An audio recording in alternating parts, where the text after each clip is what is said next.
E aí pessoal, tudo bom? Hoje a gente vai dar início aqui às nossas aulas sobre ginecologia e a gente vai começar aqui com os métodos contraceptivos. Hoje a gente vai falar sobre os métodos comportamentais e os métodos de barreira. Na próxima aula eu vou falar para vocês sobre os métodos hormonais e os fármacos e os métodos cirúrgicos.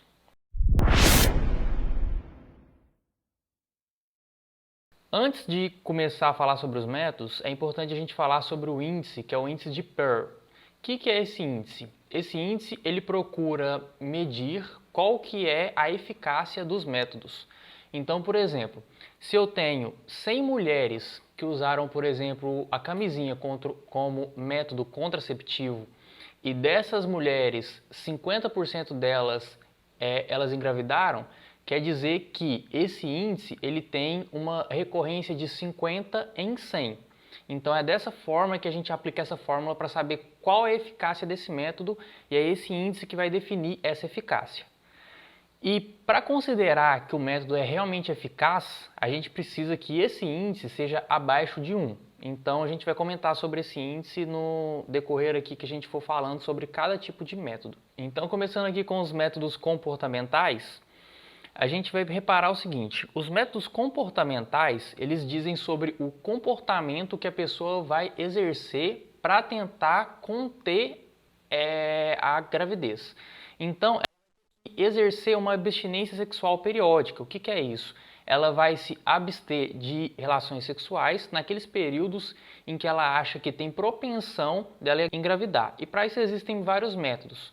Então, o primeiro método que ela pode usar aqui é o método de Orgino-Knaus, que a gente conhece muito também como método da tabelinha. Então ela vai lá no calendário, né, e ela vai colocar lá o ciclo dela, como que funciona o ciclo dela, e ela vai calcular de acordo com esse ciclo dela quais são os dias férteis e ela vai se abster de relações sexuais nesses dias férteis. E dessa forma, ela só vai ter relação nos dias em que ela acha que ela não possa engravidar. Porém, como vocês podem ver aqui na frente, o índice desse método é de 24. Na verdade, o índice de todos os métodos comportamentais é de 24. Então, são métodos que não são eficazes, são métodos que a gente não pode indicar se o nosso paciente ele quer um método 100% eficaz. Mas tem alguns pacientes que querem usar esse método, às vezes porque não se adaptam a outros métodos, ou por religião, ou por qualquer outra coisa. Então você tem que explicar como que funciona o método e passar para o paciente como que funciona para ele usar se ele quer usar. Mas se ele quer um método eficaz, você não pode dizer que esse é um método eficaz para ele. Depois a gente tem também o método da temperatura. A gente sabe que tem uma fase no ciclo onde a progesterona ela vai fazer com que a nossa temperatura, a temperatura da mulher, ela vai aumentar cerca de meio grau durante o processo. Então o que a mulher faz? Ela vai medir todos os dias a sua temperatura e quando começar a ovulação dela, ela vai estar geralmente com meio grau Celsius a mais. Então a partir disso ela vai saber que ela está ovulando e nesse período ela tem que fazer abstinência sexual. Esse é o método da temperatura. Lembrando, ele tem o mesmo índice PER de 24 do Orgino-Knaus. Tem o método de Billings, que é um método que avalia a consistência do muco vaginal. Então a mulher ela vai avaliar todos os dias qual que é a consistência do muco vaginal dela e quando aquele muco tiver mais filante, aí ela vai saber que ela está ovulando. E quando esse muco passar desse aspecto e começar a ficar mais opaco, aí ela sabe que aí ela já pode voltar a ter relações sexual normal. A gente tem também o método sintotérmico, que é um método que você vai combinar métodos. Então, em vez de você usar um só, você vai usar mais. Você vai usar a tabelinha com de temperatura, por exemplo. Você vai usar mais de um e vai tentar conciliar eles para ter um maior grau de exatidão. E por último, a gente tem o coito interrompido, que é quando o homem não vai fazer ejaculação dentro do canal vaginal. Porém, esse método, como todos os outros aqui, também tem um PER muito alto, porque, como eu já falei, todos esses métodos dependem muito do comportamento da pessoa. Então, depende do comportamento do homem, depende do controle do homem. Então, não é um método que a gente pode dizer que ele é seguro. Porém, é um método, existe, está descrito, e se a pessoa quiser usar, a gente tem que explicar para ela as melhores formas de usar. Agora entrando um pouco nos métodos de barreira, né, que são um pouco diferentes dos métodos comportamentais. O primeiro método e um dos mais conhecidos que a gente tem é a camisinha. A camisinha ela vai ter o índice PER de 2, caso o uso seja feito corretamente, da forma correta que a gente explica. Ou ela pode ter um índice PER de 18, se for usado da forma que a maioria das pessoas usam. Então, assim, ela é um método de barreira, mas ela depende muito também do comportamento da pessoa, se ela vai usar da forma certa, se ela vai tomar todos os cuidados, se ela vai usar da forma com que o médico instruiu ela para usar. Então, tem a camisinha masculina, né, que é a mais usada, e a gente também tem a feminina, que não é tão usada assim, não é comumente usada. E a camisinha, além dela ser um método de barreira, um método contraceptivo de barreira, ela é muito importante também na questão das ISTs.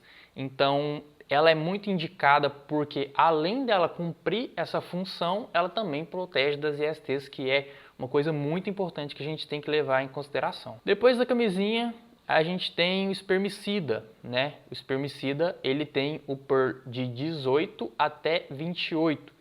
Então, vocês podem ver que o espermicida também não é um método eficaz. Porém, existe.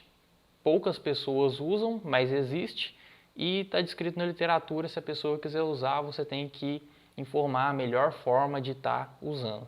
A gente tem também o diafragma, né? O diafragma ele já tem um PER um pouco menor, de 6 a 12, mas ainda assim não é eficaz. Ele é um dispositivo de borracha que vai bloquear mecanicamente o espermatozoide e ele é colocado antes de toda relação sexual. Então, antes da relação, a mulher tem que ir lá, colocar, depois da relação, ir lá, retirar. E aí a gente entra agora numa parte muito importante da aula, que é o DIU de cobre. O DIU de cobre, vocês podem ver aqui que ele tem um PER de 0,6. Então, o DIU de cobre, de todos os métodos apresentados aqui até agora, ele é o primeiro método que ele é eficaz. O DIU de cobre, o que ele vai fazer? Ele vai criar um ambiente hostil no útero e nas trompas, inflamação e impossibilitando a fecundação do óvulo. Ele tem uma taxa de expulsão que, assim, nos primeiros 30 dias ela é maior, é mais provável que aconteça, mas passando desses 30 dias, aí já é mais tranquilo, já é bem mais difícil que isso ocorra. E o melhor momento para a gente colocar ele, para fazer a inserção, é quando a paciente estiver menstruada. Por que quando ela estiver menstruada? Porque aí você vai ter a certeza de que ela não está grávida.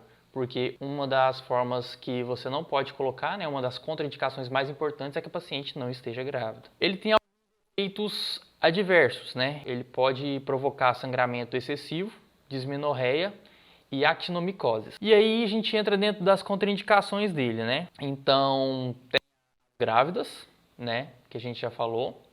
Tem cervicite purulenta, você não pode colocar um DIU numa mulher que está com uma inflamação, porque você vai fazer com que essa inflamação se dissemine.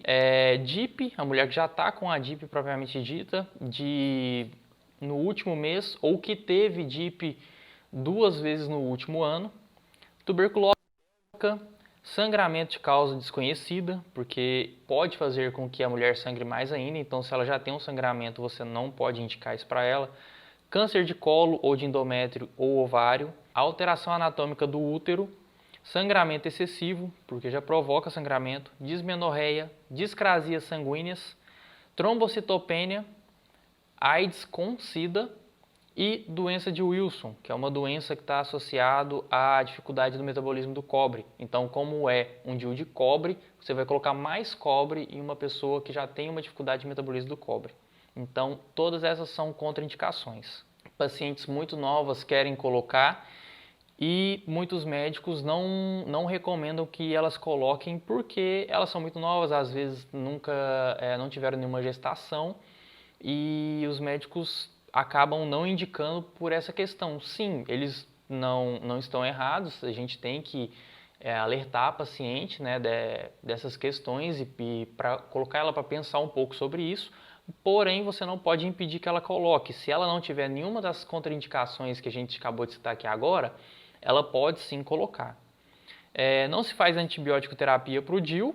Se suspeitar de infecção, está contraindicado. Você tem que primeiro fazer o tratamento da infecção, conferir, ver se está tudo certo e aí sim você colocar. E ele tem uma validade de 10 anos. Agora a gente vai entrar aqui no DIU com levonorgestrel.